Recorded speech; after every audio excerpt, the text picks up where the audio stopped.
নমস্কার, আমার নাম সন্দীপ বোস। আমি একজন সফটওয়্যার ইঞ্জিনিয়ার। আমি গত এপ্রিল মাসে হঠাৎ একদিন সকালবেলা ঘুম থেকে উঠে দেখলাম যে আমার মুখটা কমপ্লিটলি এইদিকে ডান দিকে বেঁকে যায় এবং চোখ বন্ধ হচ্ছে না, চোখটা পুরোপুরি খোলা।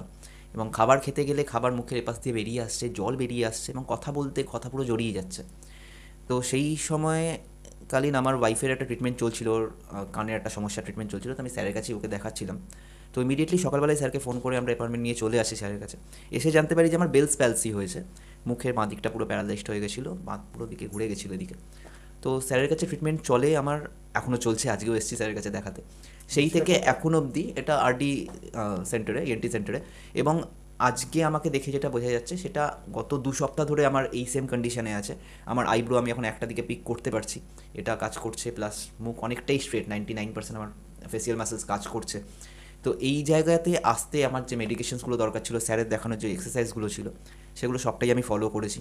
মেডিসিনসগুলোর ইন ডিটেলস আমি ডিটেল করতে পারবো না, সেটা স্যারই বলে দেবেন কী কী ট্রিটমেন্ট উনি করেছেন আমার উপরে। বাট ওনার কাছে এসে আমি যে ফার্স্ট রিকভারিটা পেয়েছি, আমার অফিসের মিটিংস আমাকে ইনিশিয়ালি আমাকে সব অফ রাখতে হয়েছিল। আমি এমনকি ল্যাপটপের মধ্যে বসে আমি ভার্চুয়াল মিট অবধি করতে পারছিলাম না, কারণ আমার নিজের একটা এম্বারাসমেন্ট হচ্ছিল যে আমার মুখটা পুরো বেঁকে গেছে। আমি মাস্ক ইউজ করে বাড়ি থেকে বেরোচ্ছিলাম, মাস্ক পরে, চোখের সানগ্লাসেস পরে, এভরি টাইম। সেখান থেকে আমি এখন অলমোস্ট 99% রিকভার্ড। এবং বেলস প্যালসিতে আমাকে লাস্ট অফ অল স্যার একটা কথা বলেছিলেন যে ইলেকট্রিক্যাল স্টিমুলেশন দিতে হবে। ইলেকট্রিক্যাল স্টিমুলেশনটা আমার দরকার পড়েনি, ওনার মেডিসিনের আন্ডারে কমপ্লিট কিওর যেটাকে বলা হয়। তো এই একটা স্টেপ বাকি আছে, হালকা একটু মেকআপ, সিস মারতে পারছি না, আদারওয়াইজ চোখ বন্ধ হবে চোখ তারপরে। পুরোপুরি বন্ধ হচ্ছে এবং আমার এই দিকের মাসেল পুরো অফ হয়ে গেছিলো, যেটা আমি এখন একটা আইব্রোকেও পিক করতে পারছি। এই অবধি আমার, বাকিটা স্যার আপনি বলুন যে হ্যাঁ কী মনে হলো আপনার দেখে এখন অবধি। হ্যাঁ, নমস্কার। আমি আরডিএনটি সেন্টার থেকে বলছি। আচ্ছা, এই সন্দীপ বোস যে আমার পেশেন্ট, উনি কিন্তু অনেক কোয়ালিফাইড ইঞ্জিনিয়ার, সফটওয়্যার ইঞ্জিনিয়ার। তো ওনার হঠাৎ করে বেলস পলসি, এটা হঠাৎ করেই হয়, একটা ভাইরাল ডিজিজের জন্যই হয়। তার জন্য আমরা অ্যান্টিভাইরাল এবং যা ট্রিটমেন্ট করা সব করা হয়েছে। ওনার একটা বিশেষ প্রবলেম আছে, টাইপ 1 ডায়াবেটিক। এটা একটা কিন্তু ইমিউনোসাপ্রেসিভ ডিজিজ, যেটা সমস্ত ওষুধেই কিন্তু রেসপন্স অনেক স্লো করে।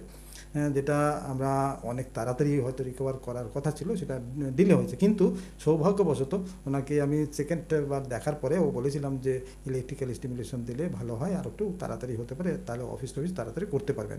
যাই হোক, ওনাকে ইলেকট্রিক্যাল স্টিমুলেশন দিতে হয়নি, তার আগেই কিন্তু রিকভার করেছেন।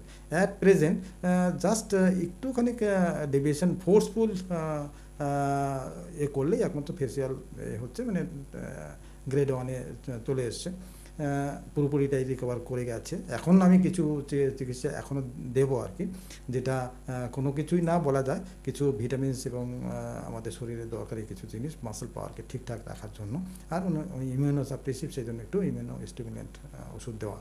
তো এই বেলস পলসি এটাই শেষ নয়। বেলস পলসি এরকমও হতে পারে কারো কারো ক্ষেত্রে একদম রেসপন্স করছে না, সেই ক্ষেত্রে 2 মাস পরে তাকে কিন্তু অপারেশনও করা যায়। আমি ওনাকে সেটাও বলে রেখেছিলাম, আপনার এটা রিকভার 100% হবেই, সেটা নিয়ে চিন্তা করার কোনো কারণ নেই। যদি না হয় কোনো কারণবশত, আমরা পরবর্তীকালে এটা অপারেশন করে, মানে ফেসিয়াল নার্ভ ডিকম্প্রেস করে এটাকে ঠিক করা যাবে এবং ওটি টেবিলেই আপনি কিন্তু ঠিক হবেন, সেটা নিয়েও কিন্তু কোনো সমস্যা হবে না। অতএব কনফিডেন্স উনি প্রথমেই পেয়েছিলেন এবং পরবর্তীকালে আমার কথা মতো চলার জন্য এবং ওষুধগুলো ফলো করাতে এখন কিন্তু ওনার আমি 99% বলবো না, 95% ওনার রিকভার করে গেছে। এবং আর বাকিটা মানে আর আমার কাছে না এলেও রিকভার করে যাবে, এমনিতেই হবে। তারপরে আমি কিছু ওষুধ দিচ্ছি যেগুলোতে আরও অনেক বেটারে হবে, তাড়াতাড়ি রিকভার করে যাবেন। উনি স্বাভাবিক জীবনে এখন অনেক দিন যাবতই হয়তো অফিস টফিস করছেন, কোনো প্রবলেম হচ্ছে না, ঠিক তাই তো? কোনো অসুবিধা হচ্ছে না, এখন সব কিছুই করতে পারছেন নর্মাল, স্বাভাবিক। এখন আর অসুবিধা হওয়ার কোনো কারণ নেই। তো বেলস পলসি, মুখটা বেঁকে যাওয়া মানেই সিবিএ হয়ে গেছে, এরকম কোনো ভাবার কোনো কারণ নেই। অনেকেই এটা ভুল করে হয়তো নিউরোলজিস্টের কাছে চলে গেল, অনেক হাজার ওরা অনেক সময় অতটা গাইডেড হলো না, দেখালো সিটি স্ক্যান, এমআরআই সব কিছু করাটার পরে নিউরোলজি বলে দিল ও এটা বেলস পলসি হয়েছে, যাই হোক স্বাভাবিক চিকিৎসা ফিকিৎসা দিল। কিন্তু ইএনটি ডক্টর হিসাবে আমরা কখনোই কিন্তু সিটি স্ক্যান এমআরআই করতে যাই না, ক্লিনিক্যালি এটা ডায়াগনোসিস করা যায়। এর জন্য কিন্তু কোনো ইনভেস্টিগেশন, ইভেন দেখুন ওনাকে আমি কিন্তু কোনো ইনভেস্টিগেশন করিনি, না আমার তো কোনো রকম একটা ইনভেস্টিগেশন। ইনভেস্টিগেশনও করা হয়নি, জাস্ট ক্লিনিক্যালি দেখে হিস্ট্রি নিয়েই ওনার চিকিৎসা করা হয়েছে। এখন পর্যন্ত কোনো রকম কোনো টেস্ট আমি কিন্তু করিনি, একমাত্র ক্লিনিক্যালি দেখেই কিন্তু করা হয়, অন্য কিছু এর ক্ষেত্রে দরকার নেই। না দরকার আছে সিটি স্ক্যান, না দরকার আছে এমআরআই, না অন্য কোনো ব্লাড রিপোর্ট করা দরকার আছে, কোনোটাই দরকার নেই। Viral infection any one any time হতে পারে, এটা যত বড়ই সে পালোয়ান হোক না কেন তারও হতে পারে।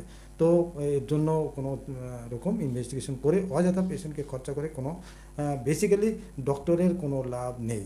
তা সত্ত্বেও এটা অনেকেই কিন্তু টেস্ট ফেস্টে বিভিন্ন রকমের করে থাকেন, আমার মনে হয় না এটা কোনো জাস্টিফাইড। দেখুন একজন উচ্চশিক্ষিত, তাকে আমি কখনোই বিপদের মধ্যে রাখবো না, আমি ইচ্ছা করলেই ওনাকে অনেক টেস্টের করতে পারতাম, তাতে ওনার কী হতো, অনেক খরচা হতো, অনেক হতো, কোনো দরকার নেই। অতএব এই যে without any investigation, without lot of hedges তাকে মেন্টাল একটা সাপোর্ট দেওয়া, এটা একজন ডক্টরের জন্য খুব দরকার। কারণ পেশেন্ট যদি সাপোর্ট না পায়, সে যদি না বুঝতে পারে যে ডক্টর 100% আমাকে ঠিক করে দিতে পারবেন, তাহলে হ্যাঁ এটা অবশ্যই যে 100% কথাটা মেডিকেল সায়েন্সে খাটে না, হ্যাঁ এরকম তো স্বাভাবিক ব্যাপার, 99% তো বলাই যেতে পারে, 99% একটা লোককে ঠিক করে, এইটুকুন বললে অন্তত তিনি বুঝতে পারবেন হ্যাঁ এই ডক্টরের দ্বারা কাজটা করে দেওয়া সম্ভব। তো ওনার ক্ষেত্রেও তাই হয়েছে, কোনো প্রবলেম হয়নি। আচ্ছা, এই বলে আজকের ভিডিও শেষ করছি, নমস্কার। এরপরের ভিডিও নিয়ে আসবো আপনাদের কাছে, দেখতে থাকবেন আমাদের চ্যানেল, পরপর অনেক ভিডিও আসবে। যদি এই ভিডিওগুলি দেখেন আপনারা বুঝতে পেরে যাবেন যে হ্যাঁ কী করে হেলথ অ্যাওয়ারনেস অ্যাটলিস্ট আমার ইএনটি রিলেটেড কী করা উচিত, কী করা উচিত না, কীরকমভাবে হয় যে ট্রিটমেন্ট কোনটার সঙ্গে কোনটা কোরিলেট করা যায়, যদি কারো কোনো প্রবলেম হয় তাহলে সেটা দেখে নিতে পারবেন। বিভিন্ন পেশেন্ট ইএনটি রিলেটেড যা কিছু হবে আমি কিন্তু এটা আপনাদের এই ইউটিউবের মাধ্যমেই সোশ্যাল মিডিয়াতে আপলোড করব। নমস্কার।